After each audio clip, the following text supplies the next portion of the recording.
Welcome back again to Sandeep Sir's Amazing Biology. Today we are going to discuss one more important point from the genetics, that is structure of nucleosome.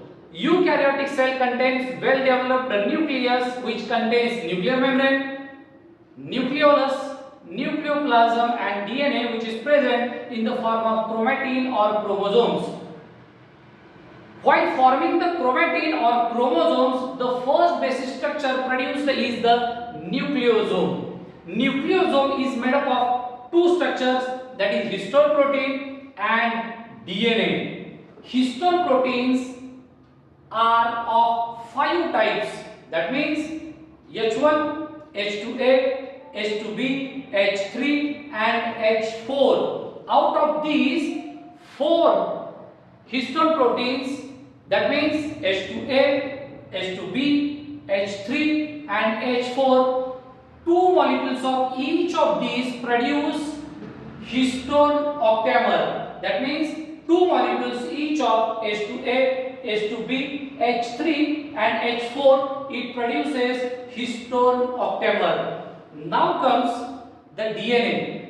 The DNA produces 2 coils around this histone octamer.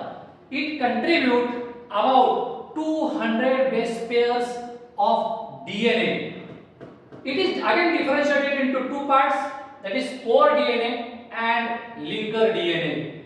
The main DNA is the core DNA which forms 1.75 or 1 and 3/4 coil around the histone octamer. Here you can clearly see these 2 coils.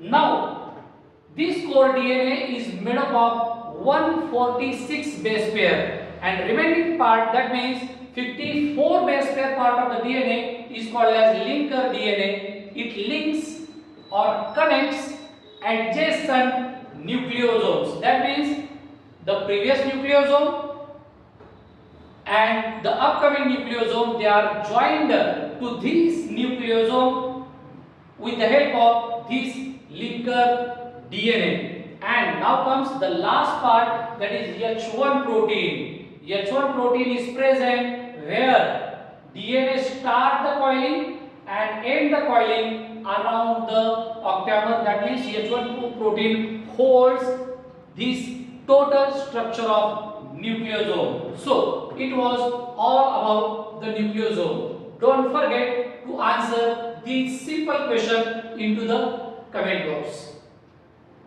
Thanks a lot.